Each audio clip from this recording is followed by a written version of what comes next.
হরি ওম তৎসৎ, হরি ওম তৎসৎ, হরি ওম তৎসৎ। সর্বধর্মান পরিত্যাজ্য মামেকং শরণং ভজ, অহং তাং পাপেভ্যো মোক্ষয়াসামি মা শুচ।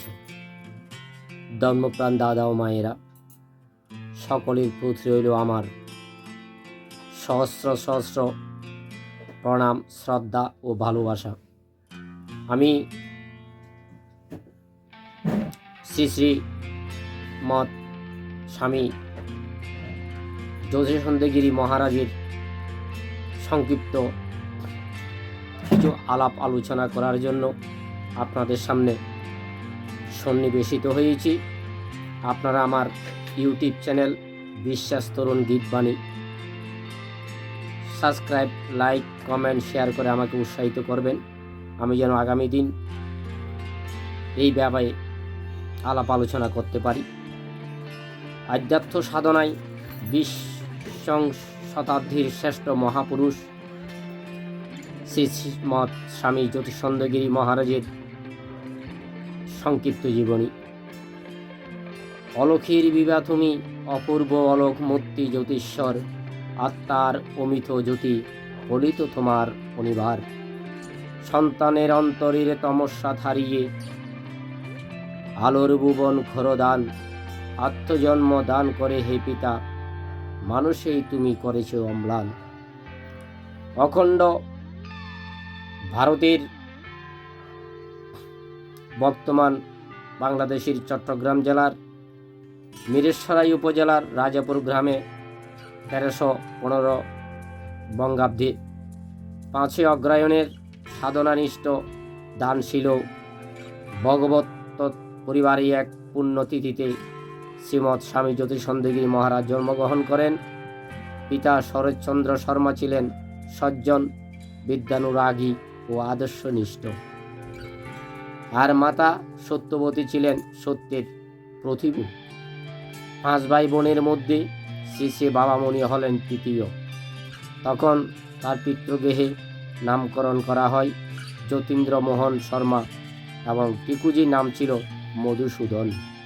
অখণ্ড ভারতে ধর্মাদর্শ বর্জিত সমাজনীতি, শিক্ষানীতি তথা সভ্যতার নামে বিকৃত মানসিকতা যখন আধ্যাত্মিক ধর্মভূমির জনগণকে বিভ্রান্তির দিকে ঠেলে দিয়েছে, কুসংস্কার ও অনাবশ্যক বোধে ত্যাগ করেছে সনাতন ধর্ম, সেই গুরুতর সংকট মুহূর্তে সনাতন ধর্মের প্রাণ সত্তাকে রক্ষা করার জন্য শ্রী শ্রী বাবামণি এই ধরনীতে আবির্ভূত হন ত্রাতা রূপে। শ্রী শ্রী বাবামণি শিশুকাল হতেই অভূতপূর্ব প্রতিভার পরিচয় দেন। তিনি ছিলেন শ্রুতিধর রামায়ণ, মহাভারত, শ্রী শ্রী চণ্ডী, শ্রী শ্রী গীতা ও ভাগবতবাদী শাস্ত্রগ্রন্থ সকল সুললিত কণ্ঠে পাঠ করতেন। অসামান্য মেধা ও বুদ্ধি বলে বাল্যকালে তার বহুবিধ শাস্ত্রের জ্ঞান হয়েছিল। বাবামণির প্রাতিষ্ঠানিক শিক্ষা জীবন শুরু হয় নিজ গ্রাম রাজাপুর পাঠশালায়। তারপর আবু তরফ ও দুর্গাপুর উচ্চ বিদ্যালয়ে। তখন থেকেই শ্রী শ্রী বাবামণির মধ্যে বিশাল ব্যক্তিত্ব, প্রতিভার অভিব্যক্তি বিশেষভাবে পরিলক্ষিত হয়। তিনি গোপীনাথপুর সংস্কৃত টোল হতে পাণ্ডিত্যের সাথে উপাধি প্রাপ্ত হন। এছাড়াও তিনি আযুর্বেদ প্রভৃতি শাস্ত্রের শিক্ষা গ্রহণ করেন। সদ্গ্রন্থ ও শাস্ত্র পাঠ ব্যতীত অন্য কোনো বিষয়ে তার মন ছিল না। বিভিন্ন শাস্ত্রের তথ্য উপলব্ধি করার ক্ষেত্রে বাবামণির অসাধারণ স্মৃতিশক্তি ও অপূর্ব কৌশল দেখে সমকালীন অনেক পণ্ডিত ব্যক্তিরাও চমৎকৃত হতেন। বাল্যকালেই তিনি গুরু যোগীরাজ নিগমানন্দ সরস্বতীর শিষ্যের বাসীমোহন চক্রবর্তীর নিকট দীক্ষা লাভ করেন। তখন ফরিদপুর জেলার ডিঙ্গামানিক গ্রামে সাধক শিরোমণি শ্রী শ্রী রাম ঠাকুরের বিভিন্ন প্রকার বিভূতির প্রকাশ ঘটেছিল। একবার শ্রী শ্রী রাম ঠাকুর ফেনীর শচীন্দ্র মালাকার মহাশয়ের বাড়িতে সংবাদ পেয়ে তীব্র ব্যাকুলতা নিয়ে এই তেজস্বী যুবক গেলেন ঠাকুরকে দর্শনের আশায়। অনুসন্ধিৎসু জ্ঞানী বাবামণি ঠাকুরের নিকটে ধর্মের শাশ্বত মূল্য অনুধাবনের সঠিক পথের সন্ধান খুঁজেন। হিমালয়ের মতো দূর এই মনোভাব দেখে ঠাকুর অভিভূত হলেন এবং তাকে অভয় দিয়ে বললেন, শ্রী শ্রী গীতার অনুশীলন ও তার আধ্যাত্মিক নম্র উপলব্ধির মাধ্যমে তার জীবনের অভিষ্ট লক্ষ্য অর্জন সম্ভব হবে। শ্রী শ্রী ঠাকুরের এই অভয় বাণীকে তিনি গভীরভাবে অনুধান ও অনুশীলনের দিয়ে ব্রতী হন এবং যা পরবর্তী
লোজ পাবে থাপে আত্মগ্লানিতে মোহমান সেই সময় স্বামী জ্যোতিষচন্দ্রগিরি মহারাজ সত্য ও ন্যায়ের আলোকবর্তীকে নিয়ে এগিয়ে আসলেন বিশ্ব মানবকে উদ্ধারের সঠিক পথ দেখানোর লক্ষ্যে।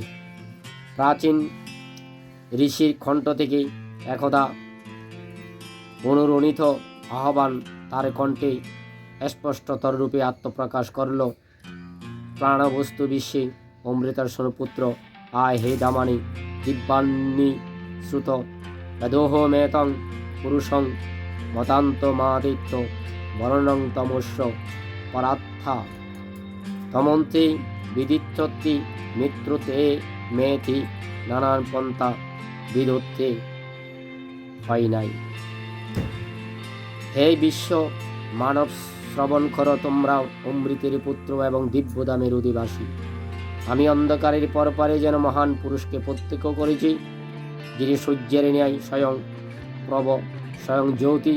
তাকে জানলেই মৃত্যুকে অতিক্রম করা যায়, আর কোনো পথ নেই। বেদের এই সনাতন সত্যকে হৃদয়ঙ্গম করতে পারলে শতদা বিপর্যস্ত জাতির উত্তরণ ও পুনরুজ্জীবন সম্ভব। মানব নিজের শক্তি স্বরূপে উদাসীন, তাই শ্রী শ্রী বাবামণি প্রতারিত তরুণ তরুণীদের গঠনমূলক পথে মানব মনের অস্থিরতা ও দূরীকরণীয় চেতনায় উন্মেষ প্রদানে গীতাকে আত্মস্থ করার ডাক দিয়েছেন। বিশ্ব শান্তি প্রতিষ্ঠায় তার শ্রেষ্ঠ নিদর্শন। তিনি ভয় কাকে বলে জানতেন না।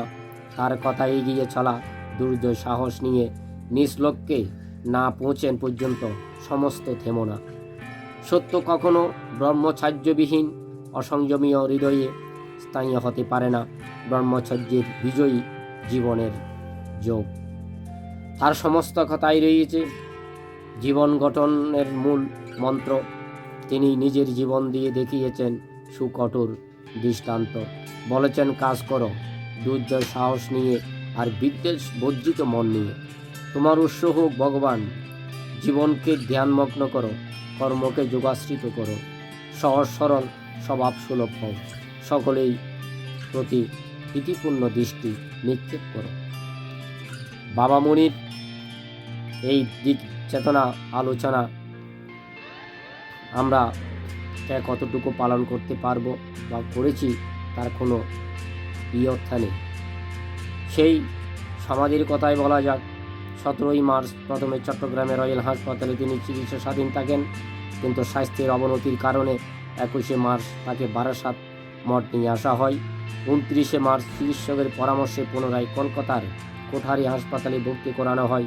বিশেষজ্ঞ ডাক্তার জ্ঞান জানাল, ডাক্তার ধীমান গাঙ্গুলি, ডাক্তার ধীমান সেন বাবামণির সমস্ত শরীর পরীক্ষা নিরীক্ষা করে রোগীর লক্ষণ খুঁজে পেলেন না। তখন বাবামণিকে সমাধিস্থ অবস্থায় দেখতে পান। অবশেষে 2রা এপ্রিল 2006 ইংরাজি, 1900 চৈত্র 1412 বঙ্গাব্দ রাত 12টা 20 মিনিটে সন্ন্যাসী ব্রহ্মচারী ও ভক্তদের সম্মুখে বাবামণি শ্রীমৎ স্বামী জ্যোতিষানন্দগিরি মহারাজ 98 বছর বয়সে মহাসমাধিস্থ হয়ে সাধনোচিত ধামে গমন করেন। শ্রী বাবামণির অন্তিম ইচ্ছাকে সম্মান জানিয়ে 5 এপ্রিল 2006 3টা 22 মিনিটে বারাসাত শ্রীকৃষ্ণপুর শঙ্কর মঠ মিশনে নির্মাণাধীন মূল মন্দিরের অঙ্গনে তার শ্রীদেহ সমাধিস্থ করা হয়। আমার এই খুব ভাগ্যের ব্যাপারেই বলতে হচ্ছে, আমি বাবামণির সমাধিতে লবণ দিতে পেরেছি, কারণ আমিও ওই সময় বারাসাতে ছিলাম। আমি সবার মঙ্গলময় দিনকাল অতিবাহিত হোক। বাবামণি এবং ধর্মের যে অনুশাসনগুলো মেনে চলার জন্য সবাইকে আহ্বান জানিয়েছেন, সেগুলো যেন আমরা আগামী দিন চলার চেষ্টা করি এবং মঙ্গলময় দিনকাল অতিবাহিত করি। হরে কৃষ্ণ কৃষ্ণ কৃষ্ণ হরে হরে, হরে রাম রাম রাম হরে হরে।